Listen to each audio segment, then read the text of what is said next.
Hi, I'm Juliet Wilson. I'm the nurse manager and director of the memory care unit. What is a memory care unit? A memory care unit is a safe place for anybody with a cognitive defect such as dementia, Alzheimer's, anybody even with a CVA that has just that defect. So tell me, are they all Mhm. full most of the time? Yes, we have a wait list. And how long is the wait list? It depends. Sometimes we can have a one-person wait list to an eight-person wait list.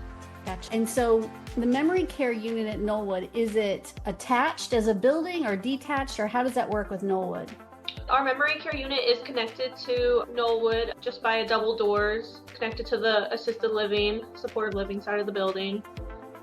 We're not a locked unit, but we have delayed egress doors that we use as safety interventions for those that qualify for And that. what does a delayed egress door mean to the person who doesn't work there every day? Yeah, they're just doors that if you push for 15 seconds, an alarm will sound. The door will eventually open after 15 seconds when the alarm sounds, but it's not totally locked. Gotcha. So they can get out in the event of a fire or something else happening, but it's going to let everybody in the staff know someone's trying to leave or Yeah. get out. Okay, gotcha. So that makes a lot of sense. What is a typical day like in the memory care unit? What do you guys do? Yeah, everybody has their own routine. It's tailored specifically to each resident with person-centered care, but an overall view would be they wake up, have breakfast, then we do some type of exercise, a sit-exercise, yoga, Tai Chi, something of that sort. And then they'll have coffee and watch news or just have a daily chat. And then they'll play games like on the Tover Taffle. Then we'll have lunch. They'll relax on the patio, listen to music on the patio, have snacks and drinks on the patio, and have dinner, and then just unwind for the day. And do you guys have some special events for the residents there, like around the holidays or? Yeah.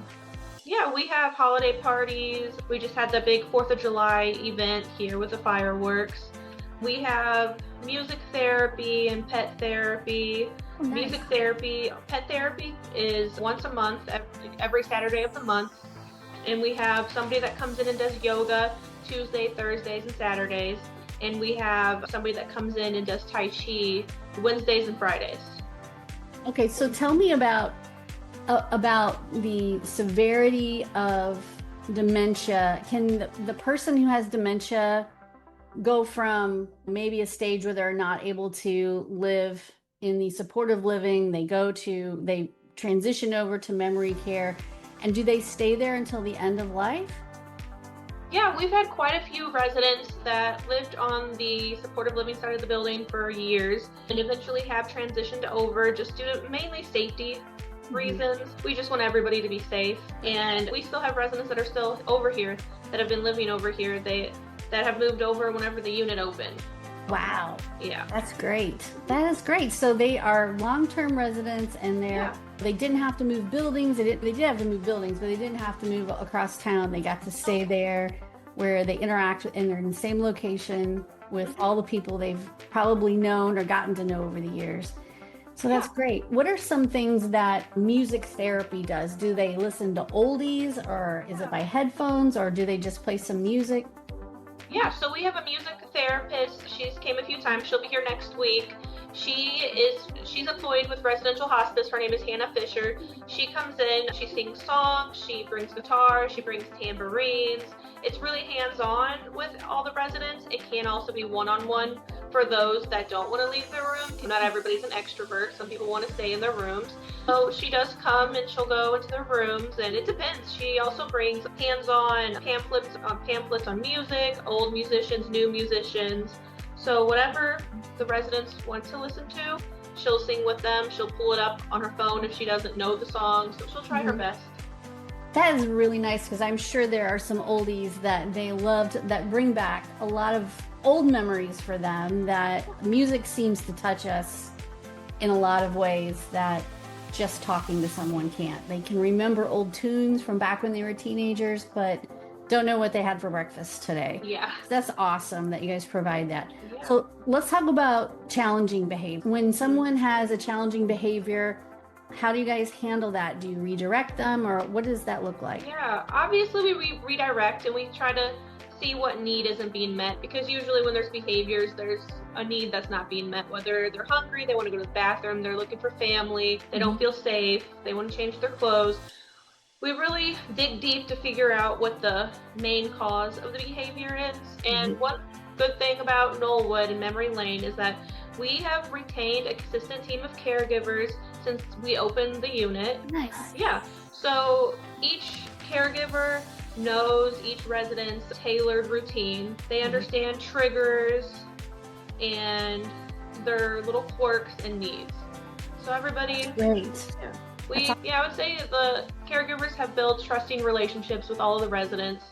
I'm sure that makes them feel a lot better. And do you guys do things like dolls and teddy bears? And I know there's all kinds of dementia related activities out there, like baby dolls. Sometimes a woman or even a man will want to hold a baby. Is that something that you guys do? We did have a resident in the past that had baby doll therapy, and some days I'd end up babysitting her baby for her. No day is the same. One day she's all about the baby, the next day she wants a break. She wants to babysit. She's going to work, so drop the baby off at daycare. That's awesome. And I'm sure that baby was the easiest baby you've ever had to care for. So pretty easy request.